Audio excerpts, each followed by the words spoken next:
Yeah, the reception to Uncharted 2 obviously was thrilling. Nice. It's so hard when you're so close to a game that you've slaved away on for months and months and months that, you know, all you're going to see initially are the faults. So, you know, when the review stores started coming in, we're like, wow, really? Really? Wow, they didn't notice that thing? Oh, wow, okay, great, awesome. Like getting like so many Game of the Years and like just all those perfect scores and whatever, just so much praise for one game. How many times did it happen in your life? If you're very, very lucky. But at the same time, there was also that, oh shit, people's expectations are going to be through the roof for the sequel. Guess we better get started.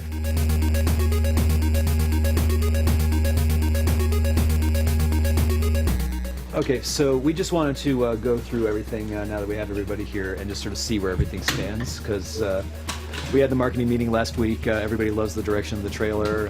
Nobody had any real changes except for, you know, just make it look pretty and get it finished. So at this point, we're just going to try to start nailing down some of the details.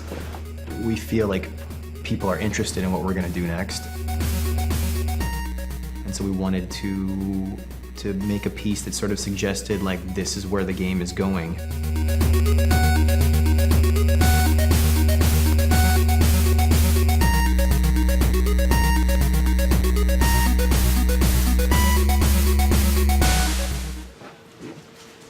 It's gonna be awesome! Obviously, the teaser is kind of a big deal, so a lot of my energy is going into that. But yeah, it's a little terrifying, to be honest. There's a lot more pressure now on us than I think there ever has been. So. Making Uncharted 3, there's a ton of pressure. It's a crushing amount of pressure, to be honest. And some of it's self-imposed and some of it's just naturally imposed by the circumstances. When you know that you've got a big fan base out there that's like waiting for any scrap of information and can't wait for the next game, I'll tell you, there's something to be said for just being under the radar and, you know, being kind of the dark horse that nobody's heard about yet. We want to meet and beat people's expectations, but I mean, frankly, we're just putting a lot of our own pressure on ourselves to do a better game than we did last time. We're never satisfied anyway, so it's like, yeah, pressure from the outside compared to what we have inside. Piece of cake. It's nothing. So you have to just have the faith that whatever instincts got you to this point will continue carrying you through as long as you keep listening to them. We've always done our mocap at other mocap studios, and now we have our own stage. It's kind of cool. Pretty rad. Yeah. Nolan. Have you guys seen this already? We showed this to you yesterday. Yeah, but the Caesar, yeah. Okay. It means 14 be careful what you wish for. Might just get you. What the hell does it mean? Just watching some YouTube stuff. Action. Uh-huh. Well, that's all real pretty, but what the hell does it mean in English? It means be careful what you wish for. It might just get you. Did you know how popular it was going to be when you stepped onto the project? I had no idea what it was. I remember just going to the audition. I was just in one of those great moods, and here I am sliding on the thing and jumping, knocking over chairs, and I didn't care. I didn't know what it was. It's a TV show. I thought it was a voiceover job. I didn't really know, but I was just in a good mood. And then they hired me. I'm like, oh, great, whatever. And then we get into it, and you realize what it is, and you start going.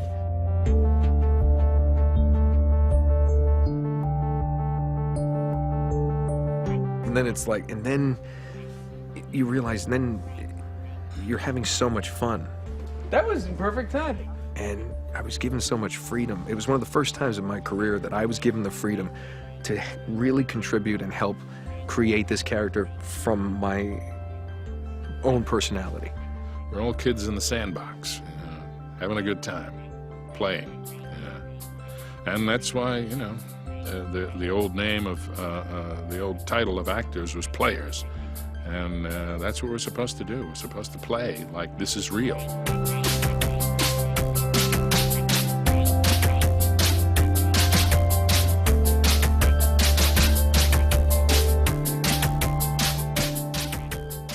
And people love it so much. And they're like, I mean, greatest game I've ever played. You know, it's incredibly flattering. And like I said, it's the best job I've ever had in 15 years in this business. Television, film, doesn't matter. There's nothing better than this. All men dream, but not equally. Anything different in tone, though? Was that getting a little crusty, It's a little too dreamy, I think. All men dream.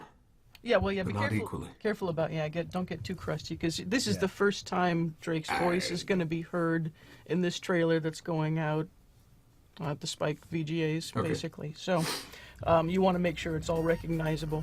Well, I would say we're both excited and worried about our approach to the trailer and how the audience might react to it. You know, in the midst of a lot of other quick-cut trailers and trailers that may be focusing on the visceral experience, doing something that was more of a vignette that had a mood to it is both maybe a positive thing because it may make us stand out, but a risk because it may make us stand out in the wrong way, right? That's always the concern, is you want to be going off in a direction that's bold, but, you know, you're rolling the dice. This I did.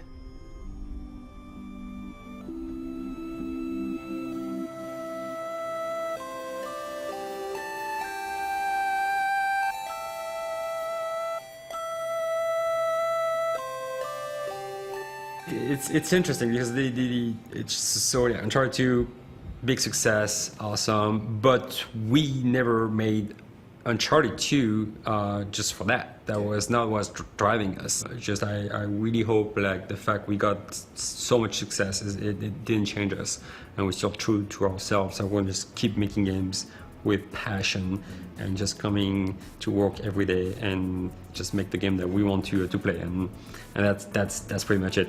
What comes after that, we'll see.